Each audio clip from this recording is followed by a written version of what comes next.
primeira parte a gente foi mais negativo, heresias, deu alguns nós aí. Eu preciso que vocês me ajudem a lembrar de tocar em dois assuntos aqui antes de terminar esse segundo bloco. A questão das ilustrações, tá? E a questão prática. O que isso tem a ver com a gente aqui? Então, no final, a aula vai virar uma aula mais de teologia sistemática e teologia espiritual. Okay? Mas o que eu quero mostrar é o seguinte, que crer corretamente, mesmo que a gente não entenda, é essencial para a vida cristã. Okay? Então, aí, se a coisa começar a avançar e você sentir que o horário está avançando, eu estou esquecendo de tratar a questão prática, o que isso tem a ver com minha oração, com o culto, aí você chama minha atenção, a gente para e trata disso aí. Ok. Eu citei Santo Agostinho, citei Atanásio, falei do credo de Nicéia, a igreja vai se reunir nessa cidade da Turquia,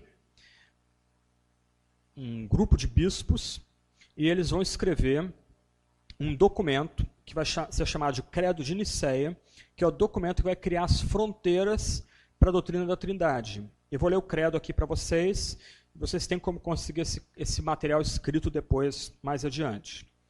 Creio em um só Deus, o Pai Onipotente, Criador do céu e da terra, de todas as coisas, visíveis e invisíveis, e em um só Senhor Jesus Cristo, Filho unigênito de Deus, e nascido do Pai antes de todos os séculos, Deus de Deus, luz de luz, Deus verdadeiro de Deus verdadeiro, gerado, não feito, consubstancial da mesma substância do Pai, por quem foram feitas todas as coisas, o qual, por amor de nós homens e por nossa salvação, desceu dos céus e encarnou pelo Espírito Santo na Virgem Maria e se fez homem.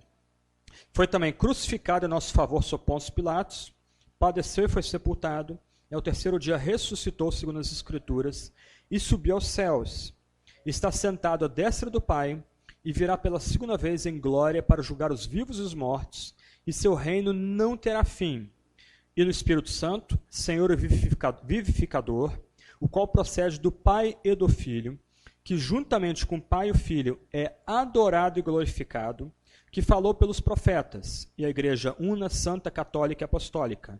Confesso um só batismo para a remissão dos pecados, espero a ressurreição dos mortos e a vida do século vindouro. Amém. Então esse foi o grande concílio de Nicéia, eles estabeleceram esse credo como um marco, como as fronteiras da ortodoxia. O curioso é que o credo, se você ler com calma depois, você vai ver que ele é bem curto, o que ele tem são palavras-chave, que servem de limites para as nossas próprias palavras e para a nossa oração e para o nosso culto. O fato é que eu preciso fazer uma diferença nesse momento aqui entre mistério e contradição. De um lado, nós crentes lidamos com mistério. Falar de Deus o Pai, Deus o Filho e Deus o Espírito, a gente está falando de algo que está além da nossa razão, algo que é intangível racionalmente. Mas nós não estamos falando de uma contradição aqui. Ok? A Trindade seria contraditória se eu, na verdade não eu, né, mas os pais da igreja dissessem, olha, Deus é uma pessoa e três pessoas. Isso é uma flagrante contradição. Como um ser pode ser um e três ao mesmo tempo e no mesmo momento? Só que os pais foram muito cuidadosos, mesmo usando a linguagem grega, e afirmaram que Deus é uma essência e três pessoas. Quando eu falo de Jesus, eu cairia numa contradição se eu afirmasse que Jesus é uma pessoa e ele é uma pessoa divina e uma pessoa humana. Isso é contraditório. Mas os pais, que 100 anos depois do que a gente está debatendo aqui, pararam para pensar a pessoa de Jesus, eles afirmaram que Jesus é uma pessoa com duas naturezas. Logo, não é uma contradição. Então, de um lado, nós lidamos com o mistério. O mistério do Deus que é absolutamente livre, na mesma medida que nós fazemos nossas escolhas aqui na Terra. Uma aparente contradição, mas não é, porque nossas escolhas são sempre condicionadas pelo que somos. Isto é, nós sempre vamos escolher o pecado enquanto Deus não intervir. Do outro lado, Deus é completamente livre, absolutamente livre em si mesmo. Então nós não estamos falando de liberdades iguais aqui, de encontro de liberdades iguais. São categorias de liberdade diferentes. Então nós temos um aparente mistério e não uma contradição. Então, quando Atanásio e outros pais, como Basílio, Gregório de Nissa, Gregório de Nazianzo e o maior de todos, Agostinho, se debruçaram sobre o mistério da Trindade, eles partiram desse ponto. A Bíblia não pode se contradizer, porque a contradição é a mentira, e quem é o pai da mentira é o diabo. Mas, do outro lado, nós estamos lidando com o mistério acima de todos os outros mistérios. Só que, do outro lado, é o mistério que dá estrutura para todas as outras doutrinas da Bíblia. Se nós pisarmos na bola na Trindade, você pode estar certo que a sua vida de oração vai sofrer, sua visão de igreja vai sofrer, sua visão de salvação vai sofrer, assim também como sua visão de santificação. Ok? E é isso que eu vou tentar terminar a aula mostrando, iluminando esse aspecto prático do dogma da Trindade. Ok, eu vou pegar Agostinho porque ele foi o pai que escreveu a maior obra sobre a Trindade, chamada Da Trindade, uma obra de quase 600 páginas. Ele levou 15 anos escrevendo esse livro. E é o livro que basicamente inaugura a psicologia no Ocidente. Porque ele vai entender, como o irmão lá estava levantando a questão, ele vai entender que se nós formos criados à imagem de Deus, nós precisamos buscar em nós mesmos vestígios da Trindade para tentar iluminar quem é o Deus único, verdadeiro e trino. Só que, pouco antes dele terminar essa obra, ele conta uma história muito curiosa, muito interessante a história dele. Ele diz que ele dorme e tem um sonho. E nesse sonho ele está andando por uma praia, na região onde ele morava, na Tunísia, e ele vê uma criança. E essa criança cavou um buraco bem grande na areia da praia e com a concha corre lá no mar, pega a água e vem jogar dentro do buraco. Ele para essa criança e pergunta: o que você está fazendo? Essa criança diz: eu quero pegar toda a água do mar Mediterrâneo e jogar dentro desse buraco. Aí Agostinho diz que no sonho ele começa a rir do garoto. E o garoto olha para ele com uma cara muito séria e diz: o que é mais fácil? Eu encher essa água, esse buraco com a água do mar, ou você entender o mistério da Trindade? E aí Agostinho termina que aquela criança deu o sorriso mais angelical que ele já escutou, ganhou asas e subiu aos céus.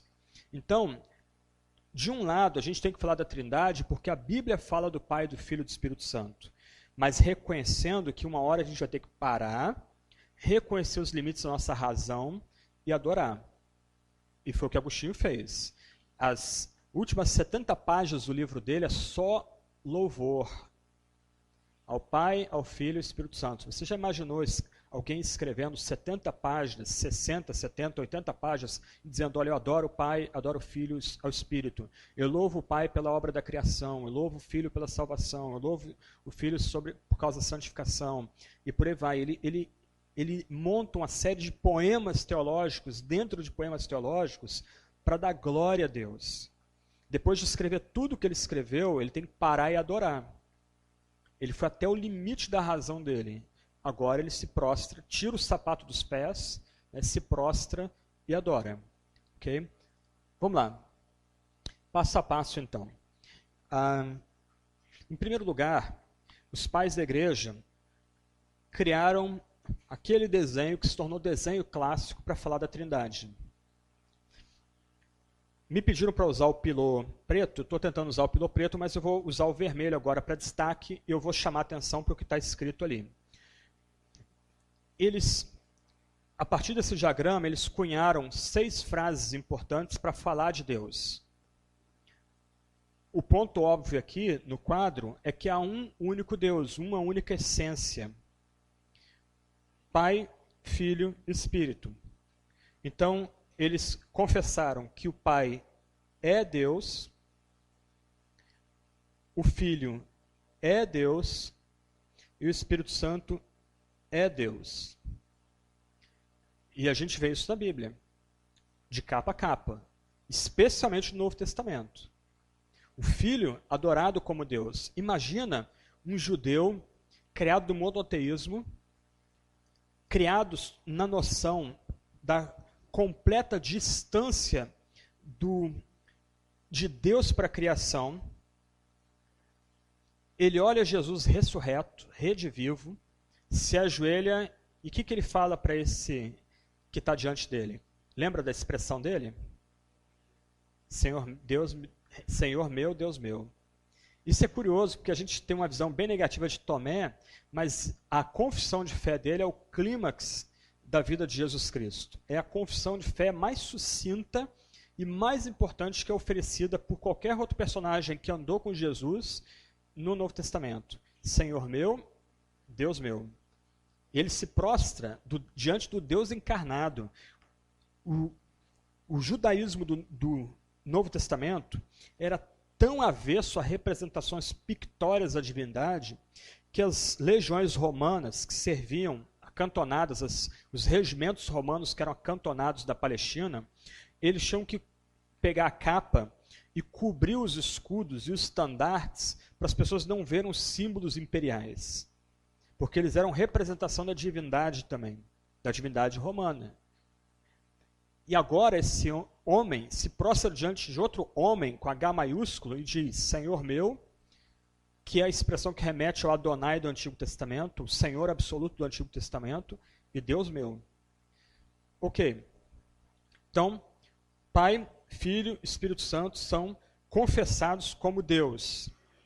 As 3 primeiras declarações da Trindade. Do outro lado, os pais da igreja entenderam que o Filho não é o Pai. Lembra lá dos modalistas? Da confusão modalista? Então, num aspecto, o Pai é Deus, o Filho é Deus, mas o Pai, presta atenção, não se confunde com o Filho, nem se mistura com o Filho. São pessoas distintas. Do outro lado, o Pai não é o Espírito Santo, assim como o Filho também não é o Espírito Santo. A gente lê no Novo Testamento, em João 14, João 16, o Filho dizendo que o Pai enviará o Espírito por meio dele, ou com ele. Quer dizer, como a gente pode confundir as pessoas se o próprio Jesus, num dos seus últimos discursos, diz que é o Pai que dará o Espírito e o Espírito virá por meio do Filho e pelo Filho. E mais curioso ainda, no final de João, a gente vê o Filho soprando o Espírito sobre os apóstolos. Um texto que geralmente a gente passa por cima, não dá muita atenção, mas é um texto importantíssimo, não só para a doutrina da Trindade, mas também para a doutrina da espiritualidade cristã. Então nós temos aqui 6 declarações fundamentais, básicas sobre a Trindade. Há um único Deus. Esse Deus é o Pai, esse Deus é o Filho, esse Deus é o Espírito. Do outro lado, não há confusão ou mistura entre as pessoas da Trindade. Geralmente, alguns pais da igreja ilustravam isso da seguinte forma: 3 círculos que se contêm.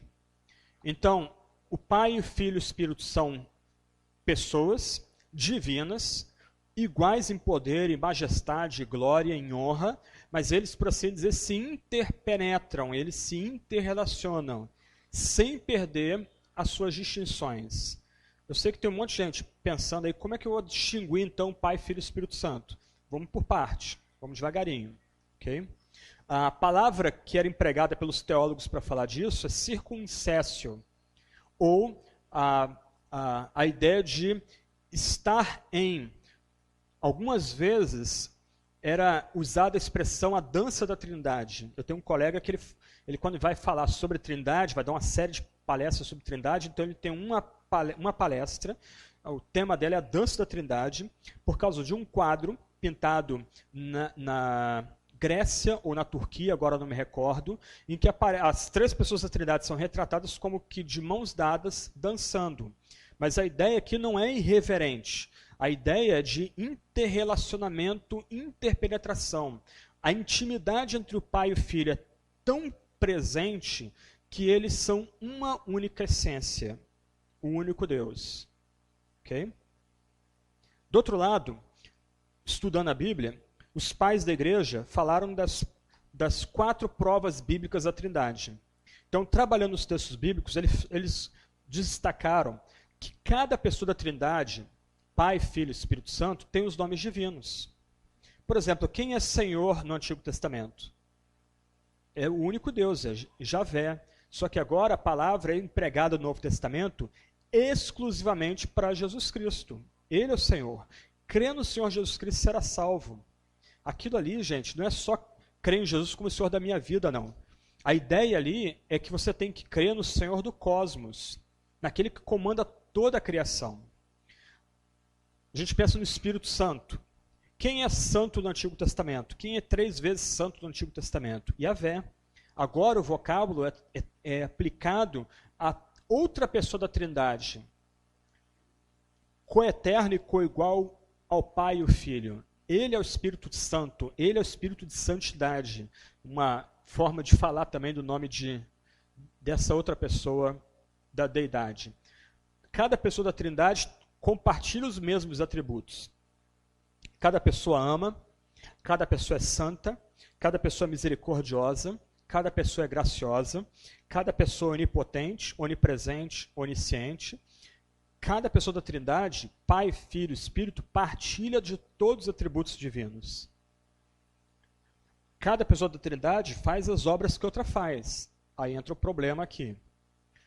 Porque alguns teólogos têm tentado fazer a seguinte distinção.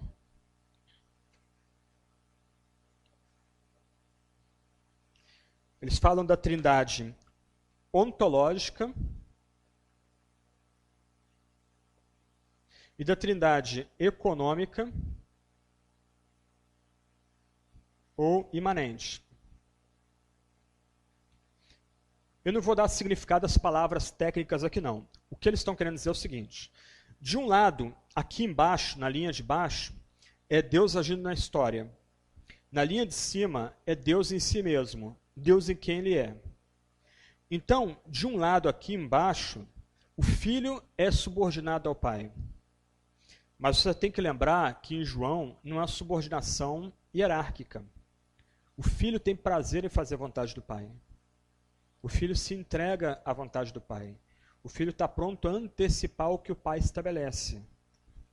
Por quê? Porque já há um acordo aqui entre o Pai e o Filho para salvar o gênero humano. Ok? Então, aqui na Trindade econômica, é lícito falar, como parte da verdade, que Deus, o Pai, é o Criador de todas as coisas. É possível falar do Filho como Salvador, o Espírito Santo como santificador. Mas, em Deus mesmo, Deus da eternidade, Deus além da criação, a plena igualdade em Deus. A obra da criação é a obra do Pai, do Filho e do Espírito Santo. A obra da salvação é o acordo entre o Pai, Filho e Espírito Santo. Por que o Filho aqui embaixo anseia fazer a vontade do Pai? Porque o Filho encarnado é subordinado ao Pai. Porque aqui o Pai e o Filho já entraram no acordo para salvar o gênero humano. Só o Filho pode ser Salvador. E aí, ele encarnando, ele está encarnando, assumindo a natureza humana, para quê? Para fazer a vontade que foi acordada dentro do próprio ser de Deus. O Espírito Santo é derramado para quê? Para que a gente glorifique o Filho e o Pai. Você vê lá em João 17, é necessário que o Filho suba para que o Espírito desça. Mas para que o Espírito venha? Para que o Filho seja glorificado. Para que o Filho receba a glória. Para que a igreja seja transformada à imagem do Filho. Para que a igreja seja, de fato, o corpo de Cristo. Para que a igreja seja, de fato, Cristo total. O cabeça e seus membros. Só que o Espírito Santo age aqui, para quê? Para receber glória aqui em cima, junto com o Pai, junto com o Filho. Na eternidade, alguém perguntou aqui, quem que a gente vai ver na eternidade? Na eternidade, nós vamos ver com os olhos da carne Jesus Cristo. É nele que nós vamos tocar. Mas com os olhos do coração nós vamos ver a Deus, o Pai.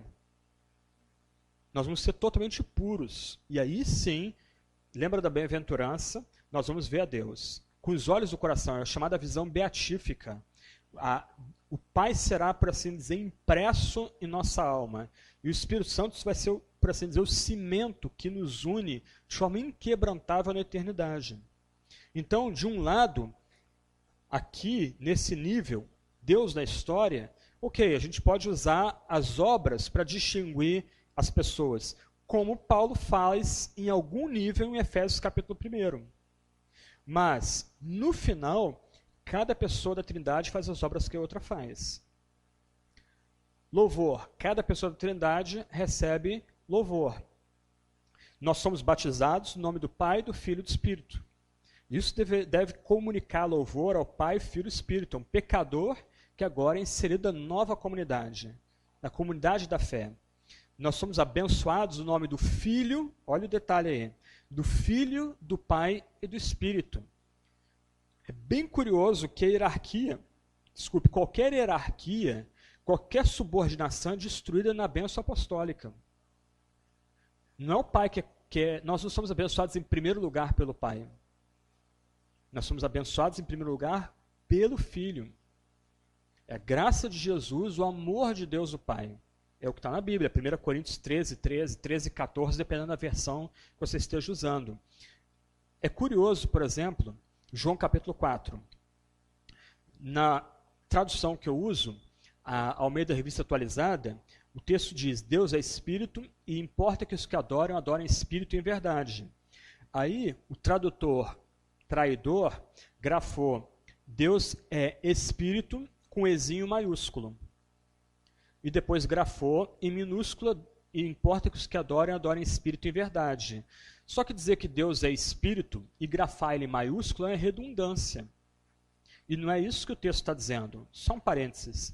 No grego do Novo Testamento você não tem maiúscula, é tudo minúscula. Então é o tradutor que tem que fazer as opções de acordo com o contexto. Minha sugestão, então, é grafar o primeiro Espírito com minúscula. Deus é um ser espiritual. Por isso ele pode ser cultuado até na Samária, em qualquer lugar, qualquer canto da terra. Esse é o ponto, na primeira parte da sentença. Deus é um ser espiritual. Importa que os que adorem, adorem em espírito, ou por meio do Espírito Santo, grafado maiúsculo, e da verdade, grafado maiúsculo. E você aprende que depois no Evangelho de João que a verdade é o próprio Jesus. Eu até mencionei isso de passagem ontem, no contexto de falar do lema da Universidade Americana de Harvard. Mas o ponto ali é que o apóstolo João, colocando no papel as palavras de Jesus, ele quer destacar que todo culto é o culto a Deus Trino. E não há culto senão por meio do Espírito Santo e senão por meio da verdade. Nós chegamos a Deus em qualquer lugar que a gente esteja por meio da ação do Espírito Santo, por meio da ação da verdade, que é o próprio Jesus Cristo. Então, na verdade, um culto aceito por Deus não é um culto sincero, não é um culto plasticamente bonito, não é um culto com a liturgia tradicional. O culto que Deus aceita é um culto que seja por meio do Espírito Santo, por meio da verdade.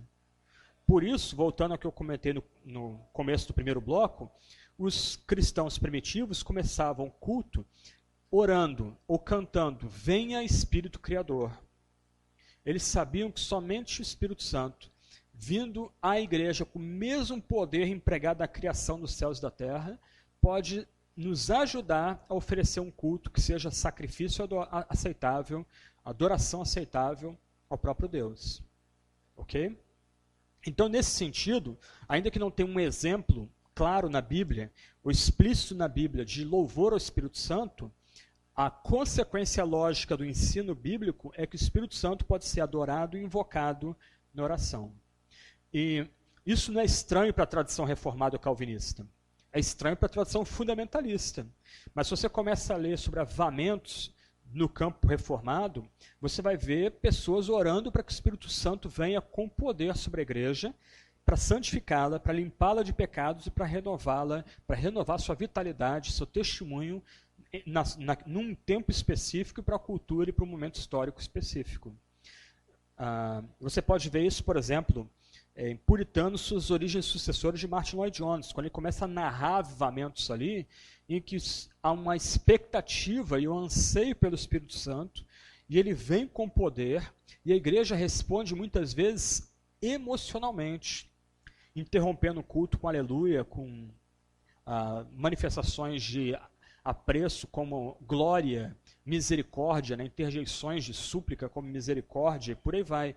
Então há um capítulo do livro lá, né, de Lloyd-Jones, quando ele fala de avivamento em Gales, que não só as músicas, mas o próprio sermão era entrecortado. O pregador estava falando alguma coisa muito bacana, bonita, bíblica, e pessoas interrompiam a pregação, glória a Deus, amém, aleluia. Quer dizer, eles estão respondendo à pregação. Por quê? Porque você tem ali um momento todo especial.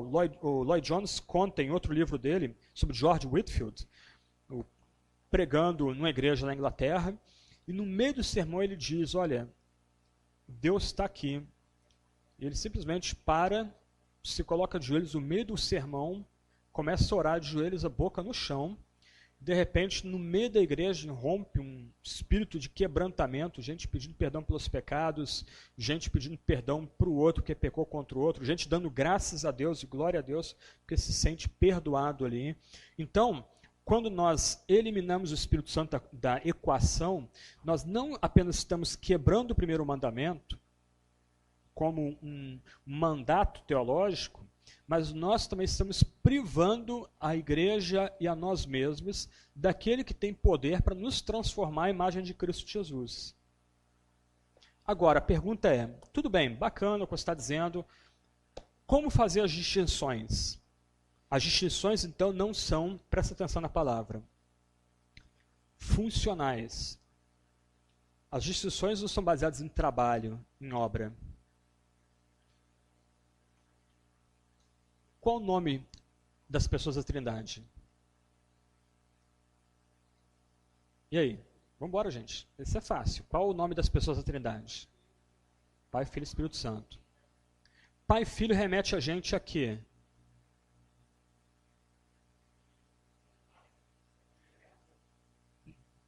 Não. As palavrinhas Pai e Filho, elas remetem a gente a quê? Família, relacionamento. As distinções da Trindade, gente, não são baseadas em trabalho. Porque o trabalho é a segunda coisa que Deus faz. A primeira coisa a respeito de Deus é que Ele é. O ponto, não se escandalizem comigo, essas palavrinhas, Pai, Filho, Espírito, é Deus se adaptando a nós. É palavra que Ele escolheu para a gente tentar entender um pouquinho do que Ele é. O que essas palavras querem comunicar para a gente é que sempre houve, sempre há, barbarizar um português para reforçar isso, sempre há comunhão em Deus desde toda a eternidade. Sempre houve amizade e amor dentro do próprio Deus. Nunca houve um tempo em que Deus estivesse solitário. Ele sempre existiu, vamos usar as palavras bíblicas que foram dadas pelo próprio Deus. Deus sempre existiu como Pai e Filho e como Espírito Santo. O Pai ama tanto, o amor do Pai é tão intenso, que esse amor se comunica, se revela em outra pessoa. O Filho, o seu Filho amado, o Filho amado é que ele tem todo o prazer. As palavras têm significado. As palavras bíblicas não são colocadas aleatoriamente no texto. Esse é meu Filho amado em quem me comprazo. A expressão é muito forte. Esse é meu Filho amado em quem tem todo o meu prazer, em quem me deleito. Essa é a ideia. O Pai ama. Ele sempre amou de eternidade a eternidade. Mas um ser solitário não pode ser amor. Experimenta e viver no meio do mato. Você nunca vai experimentar amor. Porque amor, entendido biblicamente, ele se dá. Então, o Pai sempre é amor. Porque ele sempre é amor, ele se dá no Filho. Os credos antigos falavam que o Filho é eternamente gerado. É uma expressão misteriosa também. A ideia que a expressão quer comunicar é que o Filho sempre foi o Filho. Nunca houve um tempo que ele foi o Filho. Então, de um lado, o Pai sempre foi o Pai. De eternidade a eternidade, o Pai sempre existiu como Pai. Ele ama tanto que esse amor gera eternamente, desde toda a eternidade, o Filho. E o Filho ama o Pai. O Filho tem prazer no Pai. O Filho se deleita no Pai. O Filho anseia pela vontade do Pai. E o Filho vive para amar o Pai. Só que duas pessoas sozinhas também não tem como experimentar amor. Se um casal se ama de verdade, eles vão querer dividir esse amor com um outro ser pessoal. O pai ama o filho ama o pai. E o pai e o filho se amam tão intensamente que esse amor se revela numa terceira pessoa, coigual, coeterna, que é o Espírito Santo, que é o vínculo de amor entre o pai e o filho. Isso é Agostinho. Eu estou resumindo o livro de Agostinho para vocês. O Espírito Santo sempre foi junto com o pai e com o filho, como vínculo que une o pai e o filho. Puxa, mas isso é muito complicado, tá? Beleza. Pega depois 1 João capítulo 4 em casa. Deus é amor. Todos nós conhecemos essa declaração. Só que essa declaração não é uma declaração de que o amor é o maior atributo de Deus, como alguns querem dizer. O texto está falando de atributo.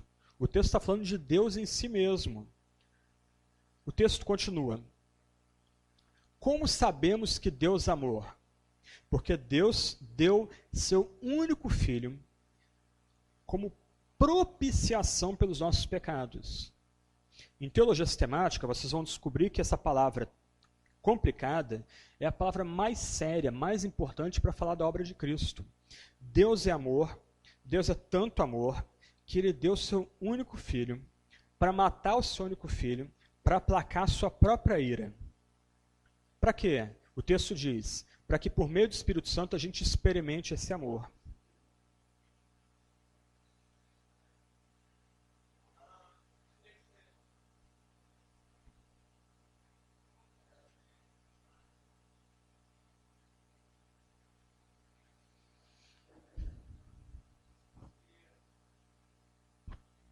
A mesa aqui, ligou ali. Pode ir.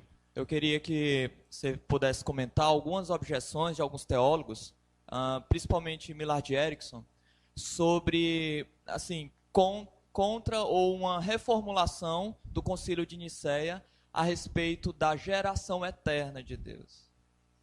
Vamos chegar lá. Me dá um minutinho só. Antes de prosseguir, não vou perguntar se ficou claro, mas começa a ficar um pouco mais compreensível. O que é salvação? A salvação é Deus agindo para nos incluir nessa comunhão de amor. Deus, olha só, Deus não está salvando a gente porque Ele precisa da gente. Deus nos salva porque Ele quer salvar. Ele está salvando a gente para quê? Para nos inserir nessa santa comunhão. Por isso a expressão batizado no Espírito. A ideia aqui é que nós estamos sendo retirados da perdição para sermos inseridos na nova dimensão. Nós aqui não somos mais gente comum ou ordinária, no sentido de ter pouco significado. Nós aqui, nesse momento, e mesmo fora daqui, nós somos homens e mulheres que estão unidos com Cristo e partilhando da glória divina.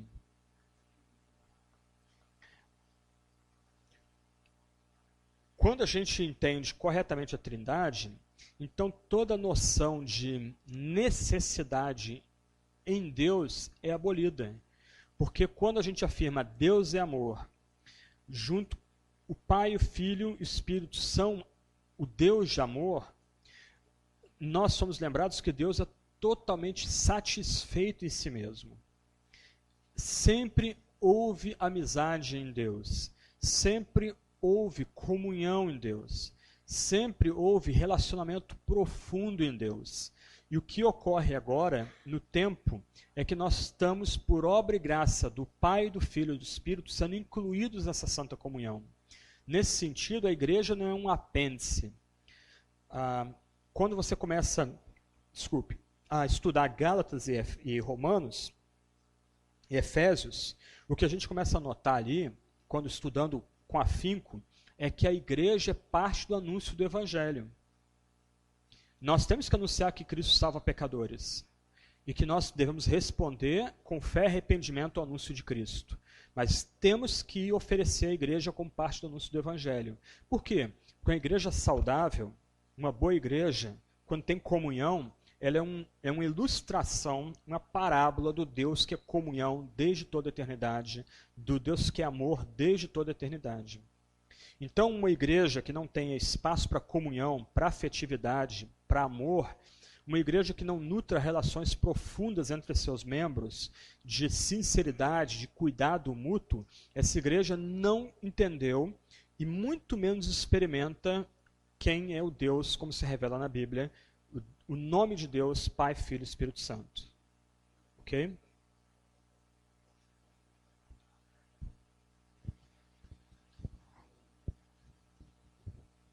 Esse conceito de que o amor do Pai e do Filho E do Espírito. gera o Espírito Santo, eu já ouvi esse conceito. Uhum. Vocês conhecem em São Paulo, que é a sede aqui no Brasil, Uhum. a antiga TFP, hoje é Sociedade de Fátima. Uhum. Uhum. Eu fiz parte daquela entidade, Uhum. né, quando eu era...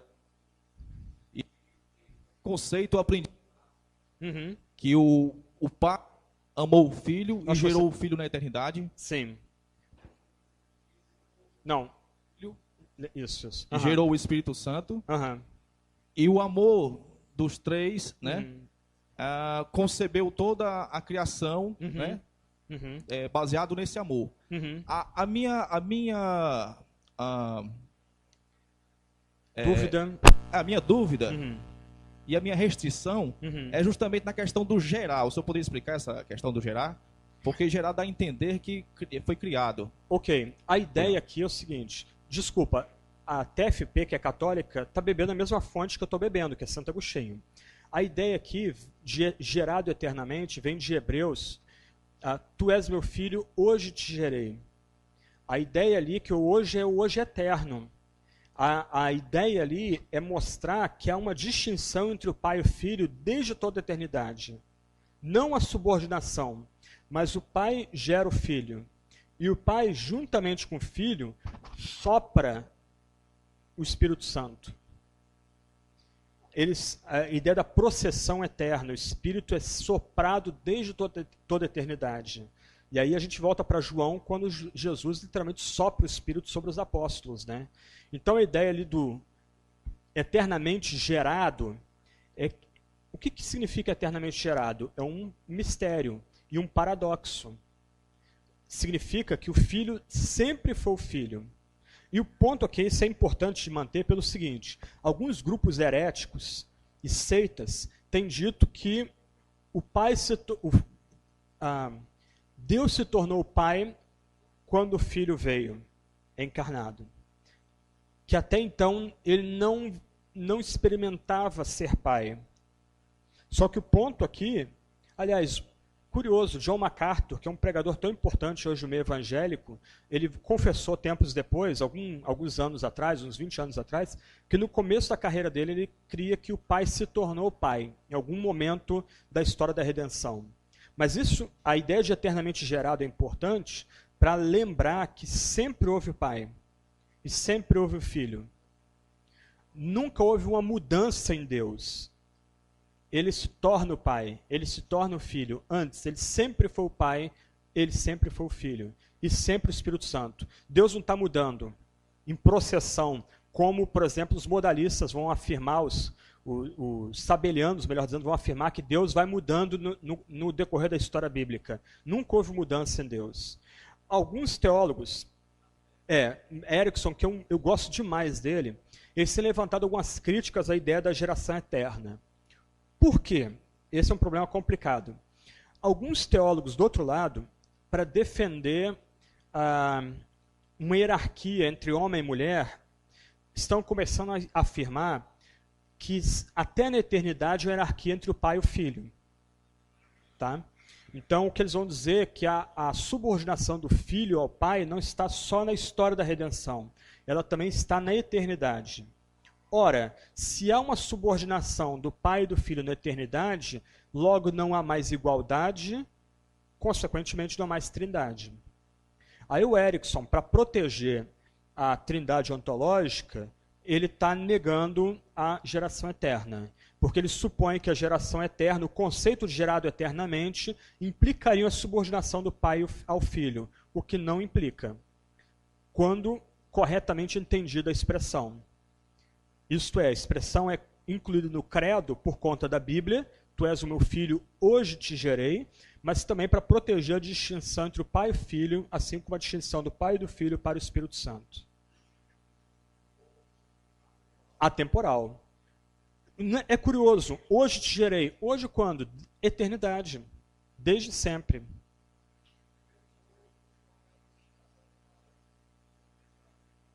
Exatamente, exatamente. Alguma coisa está acima do tempo e da história cronológica.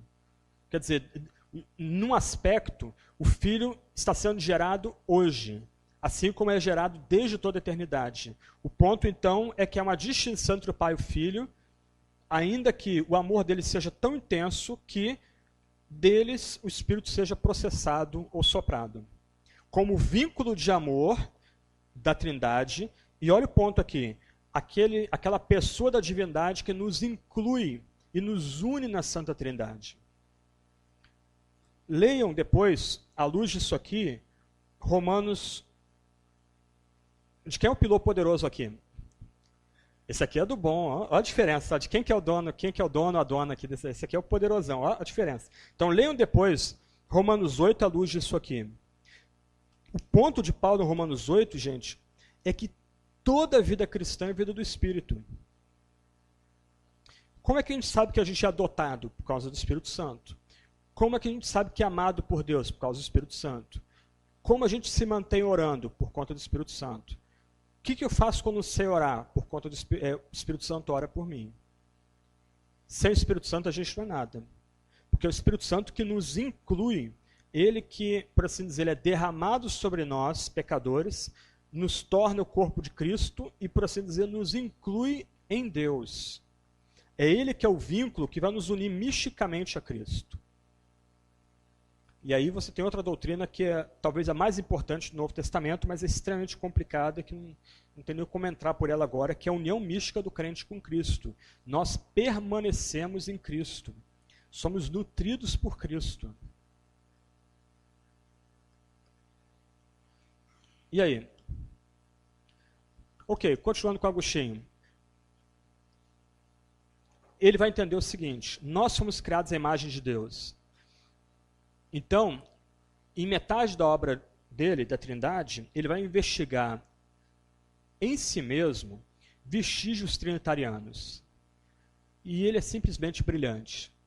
Por exemplo, eu vou dar 2 exemplos aqui, ele constrói 9 tríades diferentes como ilustração. Tá? Mas, por exemplo, Deus é amor. E cada pessoa da Trindade é amor e ama, dá amor e recebe amor. Ok. Então, ele, olhando para si mesmo, com uma reflexão psicológica, ele fala do amor, do que ama e do objeto do amor, o ente amado. Não é uma ilustração bem bonita e sofisticada? Você tem um amor intangível, mas ele existe. Nós experimentamos, em alguma medida da nossa vida, já experimentamos amor. Nós amamos. E nós amamos outras pessoas, outros seres. E quando há amor de fato, se cria um vínculo inquebrantável com outros seres. O amor, o que ama, e o alvo do amor, o objeto amado. Uma outra tríade bem sofisticada, até mais sofisticada ainda. Memória, intelecto e vontade. Muito interessante. De um lado, nós armazenamos dados em nossa mente. É o que ele chama de memória. Do outro lado, nós, intelecto, relacionamos esses dados. Para Agostinho, intelectualidade não é virar uma enciclopédia. Mas intelectualidade é fazer bom uso da memória. O intelecto, informado pela memória, nos impulsiona a ação. Vontade. Nota, intelecto ou memória, inclusive ele vai elaborar bastante memória em conexão com a pregação. Quando eu falei ano retrasado aqui sobre homilética, a pregação de Agostinho, eu falei um pouquinho sobre a memória em Agostinho. E ele, na pregação, ele entenderia que a memória é uma ilustração da Trindade, especialmente de Deus o Pai. Então, de um lado, você tem a memória. A memória é um ente próprio da nossa pessoalidade. Você tem intelecto, a nossa capacidade de elaborar e criar raciocínios. Isso não se confunde com a memória. E você tem a vontade. Uma vez o intelecto sendo alimentado pela memória e elaborando planos e propostas, a sua vontade é movida. Você é impulsionado a agir. Só que a vontade não se confunde nem com a razão ou com o intelecto, muito menos com a memória. Mas os três juntos são um único ser, que é você, que sou eu. Agostinho não tinha nem faculdade, tá, gente? O ensino da época dele era completamente diferente do nosso ensino hoje, não tem nem padrão. A gente está falando aqui de um doutor em filosofia, ou psicologia, ou teologia, formado por Universidade Europeia ou Americana de ponta. A gente está falando de outro negro, outro africano. O mosaico mais antigo de Agostinho, preservado na Itália, século VI, está ele com cabelo crespo e retratado como pardo, como moreno. E não vestido com aquela roupa de bispo, ele está vestido com um saco de cinza, que era a roupa que os monges usavam no século V, na época dele. O amor, o que ama e o ente amado. Memória, intelecto e vontade. Bem interessante isso. Como é que ele, olhando para si mesmo, ele gastando tempo meditando em quem é o homem, quem é o ser humano, ele começou a descobrir no ser humano criado à imagem e semelhança do Deus vivo, o que ele chama de vestígios trinitarianos. Nota, isso não é prova da Trindade. Isso é meramente ilustração de quem Deus é, gravada em nossa alma pelo próprio Deus. Perguntas?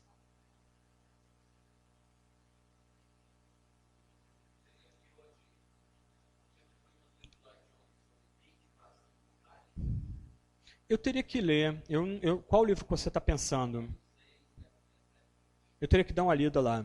Eu só li pedaços daqueles sermões, talvez Romanos 8 de cabeça assim, não cheguei a ler toda a série. Eu precisava dar uma olhada lá para ver isso, né? Mas um ponto interessante, curioso aqui, que Agostinho é praticamente que inventa a psicologia no Ocidente. Ela não foi inventada por Freud ou pelos austríacos do século XIX. É ele que vai criar primeiro, a narrativa pessoal, com confissões. Você escrever sua narrativa pessoal consciente das suas opções, das suas escolhas, refletindo cada passo da sua existência. Isso é uma invenção cristã. A ideia do eu é uma invenção do cristianismo, especialmente via Agostinho. Mas essa noção de você sondar a si mesmo, examinar a si mesmo, tentar entender quem é o ser humano, a constituição do ser humano, também é uma invenção de Santo Agostinho. Eu tenho um colega lá, pastor da igreja que eu frequento em São José dos Campos, ele está fazendo psicologia no ambiente secular. Ele achou muito curioso que o professor dele, ateu, acabou fazendo referência a Santo Agostinho como o inventor do eu no Ocidente. Eu no sentido de indivíduo. Mas de onde vem isso? Dessa reflexão sobre o ser humano diante do seu Criador, Pai, Filho e Espírito Santo. Calvino vai dizer, e Calvino basicamente está seguindo Agostinho, muito do que ele escreve, ele vai dizer que a teologia consiste em conhecer a Deus e a si mesmo. É isso que Agostinho está fazendo no quarto, quinto século depois de Cristo. Quer dizer, ao mesmo tempo que ele está investigando Deus da forma mais bonita, profunda que há, ele está entendendo quem ele é. Ele está refletindo as motivações dele. Por que ele faz o que ele faz? Por que, em vez de pegar apenas uma pera para satisfazer seu desejo, ele pega 10 peras, come uma e joga as outras fora? Por que ele fica, não se escandalizem agora, por que ele gasta mais tempo se amamentando com sua ama de leite do que, além do tempo do que ele foi saciado? Por causa de concupiscência. Essa é a resposta dele. De onde vem esse tipo de reflexão profunda sobre si mesmo? Porque eu estou pregando, sinto que aquele sermão está bacana e acabo estendendo ele mais 2, 3 minutos. Por que às vezes eu faço uma oração mais longa? Esse tipo de reflexão remete a Agostinho. Só que esse tipo de reflexão só nasce no ambiente em que está refletindo a respeito de Deus também. Voltando a Calvino, a verdadeira teologia consiste em conhecer a Deus a si mesmo. O duplo conhecimento, como era chamado. Ok? Questões práticas, então. Primeiro ponto aqui. Quando nós entendemos que Deus é comunhão, que Deus é relacionamento, isso muda toda a nossa oração. A oração da pregação da prosperidade, grande parte da nossa oração é uma oração utilitarista. Isto é, nós só buscamos Deus para receber bênçãos. Nós nos aproximamos de Deus como quem tem uma lista de compras. Tá?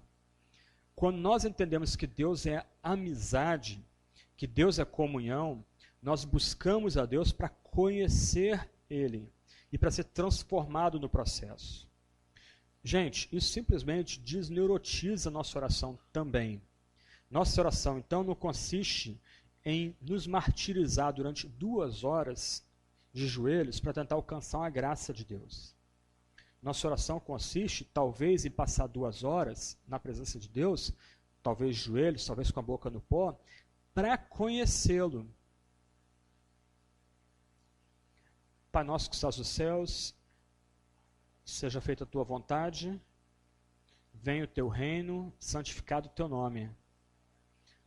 Na oração modelo, a oração que deveria ser repetida pela gente, deveria balizar nossa oração, as primeiras cláusulas todas centradas em Deus, todas focando Deus. Nós oramos, não é para Deus fazer nossa vontade, como os malucos da teologia da prosperidade querem ensinar. Eles não sabem Bíblia. Nós oramos para que a vontade de Deus seja feita por meio da oração. E mais, nós só podemos ter esperança de alcançar qualquer graça, qualquer bênção, por meio da oração.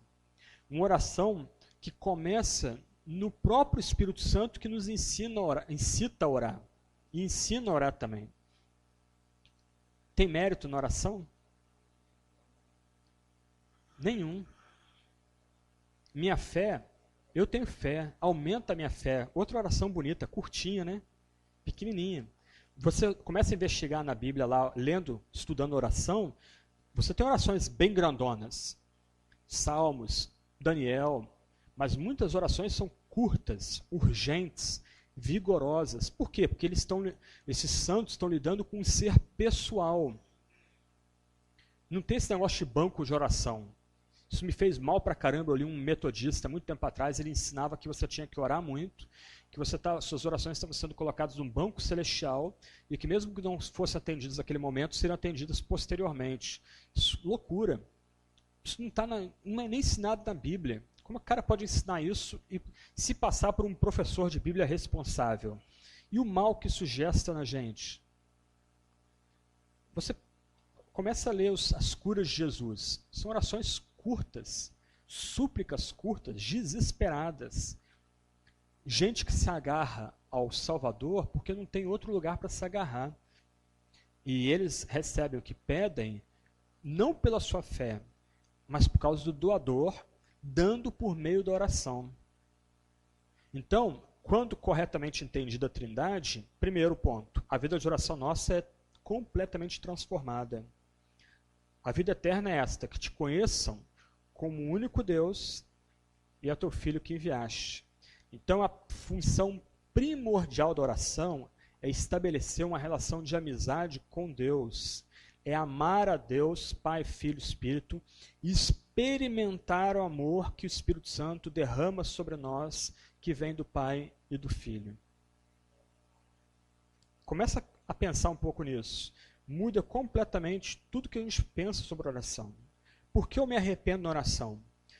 Não é por medo do inferno, não é por causa de vergonha dos homens, porque eu posso já ter sido envergonhado ou até envergonhado no nome de Cristo. Mas eu me arrependo porque é a única forma de responder a tamanho amor que nasceu na eternidade. Sempre, sempre. Eu não quero ofender esse amor. E mesmo que eu peque, eu não tenho que ficar brincando de labirinto com Deus. Eu tenho que correr a Ele, porque o meu pecado não aumenta nem diminui esse amor que é eterno, estabelecido desde antes da eternidade, num pacto entre o Pai, Filho e Espírito. Oração. Segundo ponto, salvação. Toda a ideia de salvação pelas obras é excluída daqui. E esse foi o grande discernimento de Atanásio. Ele entendeu que se a doutrina da Trindade fosse reinterpretada em categorias arianas, como os testemunhos de Jeová, acabava completamente o culto e a doutrina de salvação da igreja cristã. Porque o que a doutrina da Trindade ortodoxa ensina é que Deus nos salva porque Ele quer nos salvar. A nossa salvação é um ato da liberdade divina. Aí tem todas as implicações de predestinação, graça que a gente vai ver na quinta-feira. Mas o fato aqui é que nós somos salvos porque Deus nos ama. Ponto. Não há bem nenhum em nós. Não há esperteza nenhuma em nós. Ninguém é salvo porque teve fé. Nós somos salvos porque Deus derramou graça sobre a gente, por isso a gente conseguiu ter fé. E a teologia arminiana, boa teologia arminiana de John Wesley, ia ensinar exatamente isso. A fé é uma dádiva divina, o arrependimento é uma dádiva divina. Essa praga de pelagianismo, que não é arminianismo, que destruiu a doutrina da salvação, ensinando que você pode escolher Deus, que você pode tomar uma decisão por Deus e nunca mais se arrepender disso. Você já citou esse tipo de linguagem? Puxa, eu aceitei Jesus há 30 anos, nunca me arrependi dessa decisão. Igual a linguagem de aposta de um bispo da Universal do Reino de Deus. A pessoa não entendeu quem Deus é ainda. Nós estamos aqui porque Deus transbordou em amor. E nós estamos sendo inseridos, experimentando o amor dessa trina comunidade que é Deus, Pai, Filho e Espírito Santo. Então, toda ideia de salvação pelo mérito, salvação pelas boas obras, ela é excluída. Olha o testemunho de Jeová. Gente, não tem alegria naquilo. Conversa com alguém que se converteu do meio do testemunho de Jeová. Ele é banido. Ele é considerado como morto. Os pais dele nem olham mais na cara dessa pessoa. Aquilo ali é o quê? Salvação pelas obras, que é a consequência do entendimento que eles têm de Deus. Um Deus monopessoal, um Deus solitário, que não é amor, e não pode ser graça e santidade e justiça ao mesmo tempo e na mesma hora. O Deus cristão pode. A santidade de Deus é ofendida. Deus mesmo propicia a sua santidade. Nós sabemos que Deus é amor porque Ele enviou seu Filho como propiciação pelos nossos pecados. O que significa isso?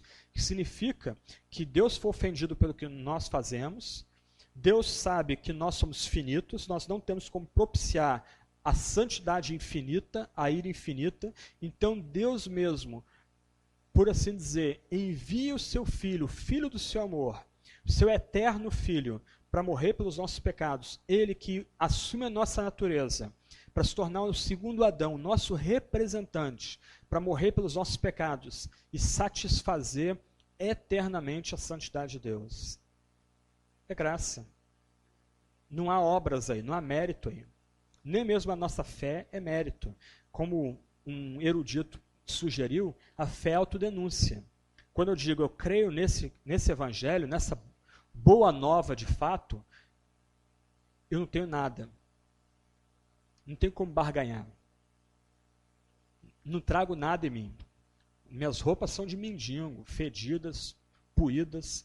Satanás me acusa. Estou misturando Isaías e Zacarias agora. Só que aí vem o anjo do Senhor, tira minha roupa imunda e suja, me veste com a melhor roupa de sacerdote, bota a mitra na minha cabeça e está lá escrito, né? Escolhido. esse é o meu escolhido. Aí ele diz, você não pode mais acusar o meu servo. Segundo ponto, então, a doutrina da Trindade exclui completamente a doutrina da salvação pelas obras. Por isso que, mesmo os católicos não aceitando a doutrina da predestinação, eles chamam Agostinho de doutor da graça. Porque, como a gente vai ver na quinta-feira, é ele que vai se tornar o grande campeão da doutrina da graça na Igreja Antiga e vai ser, por assim dizer, o patrono da reforma. A reforma nada mais é do que um retorno a Agostinho, famoso bispo africano de Hipona Régia ou Hipona Real. Terceiro ponto, igreja. A doutrina da Trindade, quando corretamente entendida, muda a nossa percepção de igreja. Já reparou como começou a surgir aí bispos, apóstolos, pai apóstolos? Agora o Estevão Hernandes, ele é patriarca, isso? Rapaz, tá... Ele é patriarca e ele ameaçou que os bispos da igreja que não chamarem de patriarca serão desligados da Renascer. Você sabe de onde vem isso? Da mentalidade em que existe um único Deus, esse Deus é solitário, e esse Deus ele se manifesta hierarquicamente. Então o filho é subordinado ao pai, e o filho subordina a igreja aos seus enviados, que são os bispos. Então o que você tem, na verdade, é um monte de ditadorzinho dos feudos religiosos deles. Vocês já devem ter escutado essas coisas. Olha, não me questiona. Quem me julga está julgando o próprio Senhor. Eu estou vindo aqui falar para vocês o nome de Deus. Vocês já escutaram esse tipo de história. Vocês já devem ter ouvido esse tipo de história. Mas e se o cara é um falso apóstolo, um falso profeta? Tem que seguir ele? Em alguma medida, sim. Eles estão voltando àquela ficção de que o Espírito agora se fala pela boca dos profetas, não mais pela palavra e pela igreja organizada e estabelecida por Jesus. Mas o ponto é, quando a igreja abandona a doutrina da Trindade, as relações na igreja serão marcadas por hierarquia, por poder, as relações na igreja serão impessoais, você não conhece as pessoas pelo nome. Isso é o que acontece quando uma igreja não crê no Deus segundo as Sagradas Escrituras. Você tem que marcar na agenda para conversar com o auxiliar do bispo, porque o bispo é muito ocupado, está viajando para os Estados Unidos, né, para alguma conferência lá, aí ele não pode conversar contigo. Né? Então, essas igrejas estratificadas, em forma de pirâmide, aos cargos muito bem estabelecidos, as pessoas aferradas aos cargos. Alguém me perguntou, tem apóstolos hoje? Aí tem. Desde que tenha visto Cristo e seja pobre. Você conhece algum apóstolo pobre? Eu não conheço. Tem até apóstolo de aviãozinho aí. Quando Jesus não tinha nem onde reclinar a cabeça. Agora, numa igreja que vivencia a Trindade, é uma igreja onde as pessoas vão ter amizade entre elas, já falei um pouco sobre isso. É uma igreja que vai valorizar grupos pequenos. É uma igreja que vai respeitar a diversidade do meio da unidade, percepções diferentes, opiniões diferentes, dons e talentos diferentes, mas uma mesma igreja. É uma igreja onde o pastor não é mais o dono, ele é o servo dos servos. Como Paulo diz, ele vem na cauda e não na cabeça. E vários de vocês estão aqui para serem bacharéis em teologia e serem pastores. Os pastores, quando entendem a Trindade, eles são servos dos servos. A pirâmide é invertida. O pastor está aqui embaixo, não mais lá em cima. Essa igreja vai investir em churrascos, refeições, amanhã vai ter lanche depois do culto. Por quê? Porque uma igreja que quer ser trinitária, ela vai fomentar, abrir espaço para as pessoas serem amigas de verdade.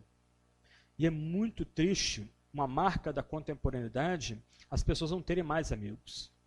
Eu não desvalorizo o trabalho do psicólogo e do psiquiatra, mas do outro lado é patético você pagar para uma pessoa te escutar, quando se você tivesse bons amigos e amigas na comunidade, você teria gente que escutaria você ali.